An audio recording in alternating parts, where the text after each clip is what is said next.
instead of hard matter. Understanding hard matter, dia boleh jadi metal, dia boleh non-metal. Characteristic dia can be half of metal and non-metal. And here, the phosphorus is a non-metal. And argon. Kalau kita tengok dia menurun secara drastically dekat phosphorus. Sebab phosphorus punya size kecil.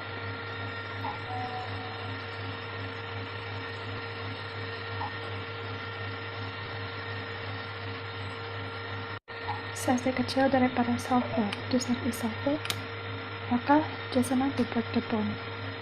Sini dia menaik semua. Size kecil dia senang to break the bond.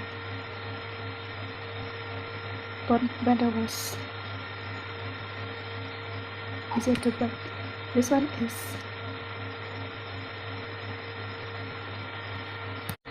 dia punya antara 4 dan 6 ni dia mempunyai takat lebur yang tinggi, and the strongest van der Waals bond. Dia punya bonding tu van der Waals tinggi daripada phosphorus argon. Jadi dia susah sedikit untuk dia breaking down, jadi melting point dia naik dan melting point dia pun naik. Chlorine is as gas at room temperature, so it's really easy to breaking down the bond between atom and sodium argon. Chlorine and argon exist as gas. Kalau kita lihat dari sini, yang lain adalah dalam bentuk berpecah, kecuali chlorine dan argon wujud dalam bentuk gas pada suhu bilik. Across the period day, kumpulan dari 1 hingga 17 akan berkurang, maksudnya sama kecil. Bila dia sampai dekat grup 18, dia lain sedikit. Kita tengok sampai grup 17 juga. Sebab grup 18 going down to group dia makin besar. Tapi kalau across the period sampai grup 17 dia semakin kecil. Kenapa? Sebab apabila melintasi kala, proton elektron akan tambah. Sebab proton dia disusun mengikut the proton number. Semakin banyak proton number ke kanan, semakin bertambah positif charge dia, dan nukleus akan turut. Jadi dalam nukleus tu kan ada proton. Jadi makin bertambah. Bila proton bertambah, makin kuatlah nukleus tersebut. Kalau nukleus tersebut makin kuat, the attraction force, daya tarikan dari nukleus ni dengan elektron akan bertambah. Dengan elektron yang dalam shell dan petala akan semakin kuat, menyebabkan size atom tersebut akan ditarik masuk ke dalam size macam ni, ditarik masuk ke dalam, menyebabkan ring dia ni, shell ni makin kecil, berkuranglah atau mengecil. Jadi elektronegatif dia akan semakin bertambah.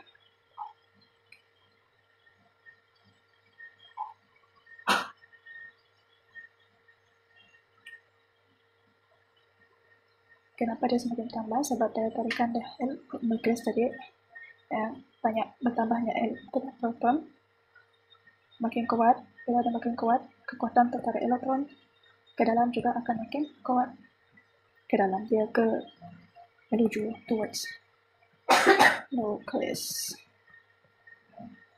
Okay. Urai balik sini. Apabila dia across the period, across period size makin berkurang. Kenapa makin kurang? Sebab proton number bertambah across period. Bila proton number bertambah in nucleus, bila makin bertambah makin kuat attraction force in nucleus untuk attract elektron dekat shell. Jadi size kecil.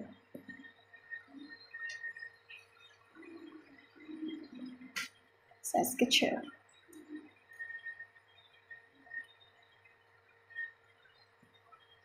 Keelektronegatifan akan bertambah. Sebab ini Sebab daya tarikan dia makin kuat, daya tarikan semakin kuat,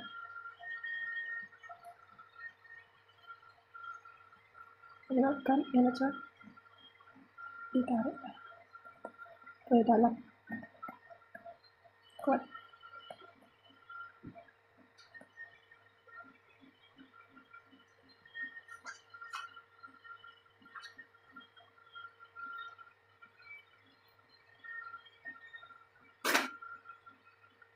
Perubahan sifat kimia oksida unsur. Apa yang terjadi? Tadi kita belajar tentang dia berubah dari kiri ke kanan, dari logam hingga bukan logam. Yang metalit adalah silikon.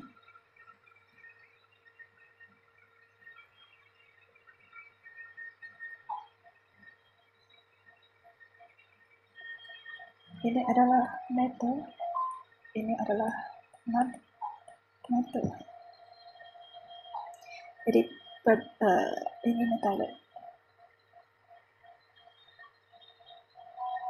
Menunjukkan sifat mereka tidak sama, maka dia punya sifat apa sifatnya? Sebabkan dia metalit dengan metal tak sama. Jadi dia punya sifat kimia pun tidak sama. Jadi dia cara dia reaction pun tidak sama. Jadi apabila dia merentasi across the period dari kiri ke kanan, dia akan berubah dari basic kepada acid. Di sini basic, acid, ataupun base, oksida, base, oksida, acid. Dan aluminium akan bertindak sebagai oksida alkali.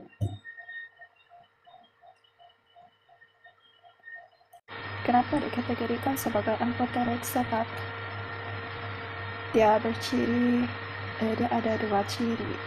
Ciri dia macam dia boleh bertindak dengan basic, bertindak dengan base or acid. Dia boleh react dengan yang amphoteric ni. Dia punya sikap tu dia boleh react with base or acid to produce salt and water.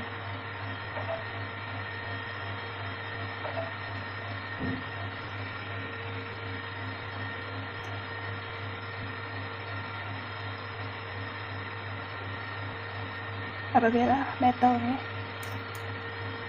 dia larut dalam air, dia akan jadi alkali. Sebab tu dia bertindak sebagai basic or base. Kalau yang non-metal ni bertindak dengan air, dia akan jadi acid. Non-metal bertindak dengan air akan jadi acid. Sebab dia bersifat acid. Di sini, sebelah sini dia bersifat alkali. Okay.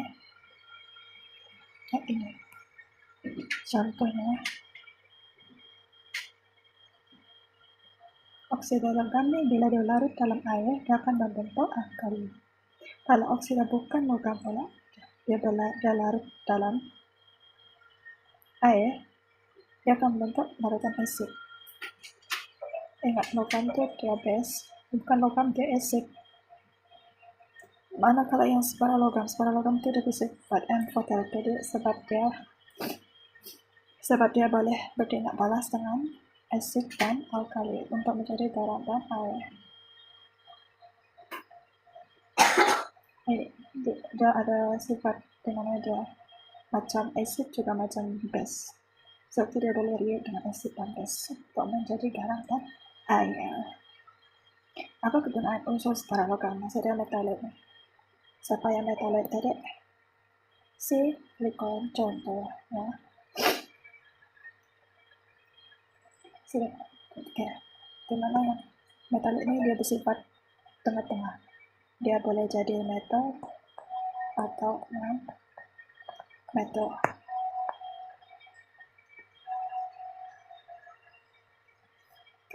Contohnya silikon. Inilah silikon dengan germanium. Merupakan bukan. Dia mempunyai konduksi arus elektrik.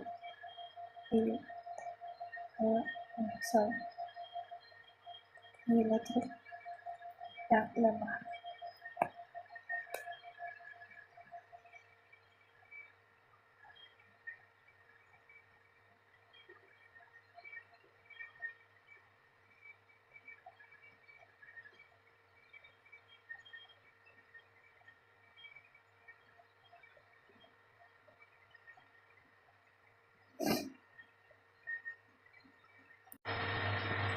Jadi dia punya conduction elektrik ini dia lemah. Maksudnya dia punya ciri itu adalah macam non-metal. Sebab dia lemah. Kalau nak increase dia punya konduksi arus elektrik, dia kena tambah benda asing.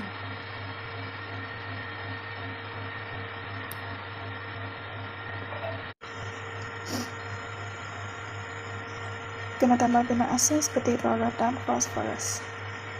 Kenapa? Supaya dia dapat meningkatkan arus elektrik. Macam mana ditingkatkan arus elektrik? Dia bawa extra charge.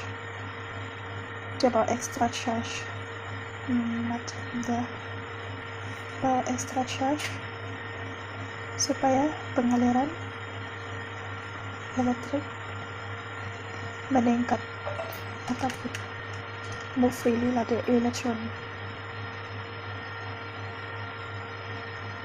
Move freely. Cuma sebab dia punya ion tu meningkat.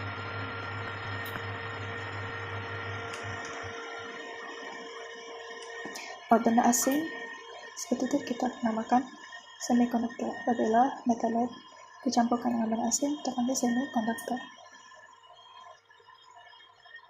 Dia penting dalam industri mikroelektrik. Mikroelektrik ni macam elektronik, pembuatan elektronik sebagai transistor, diode, rectifier, transistor, keperintah peka suhu dan microproses.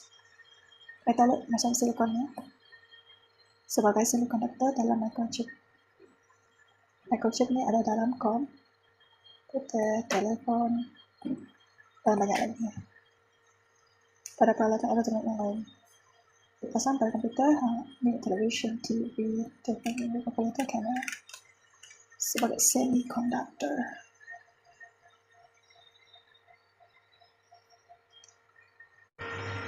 Unsur peralihan dikenali sebagai transition element. Transition element bermula daripada group 2 sampai group 13.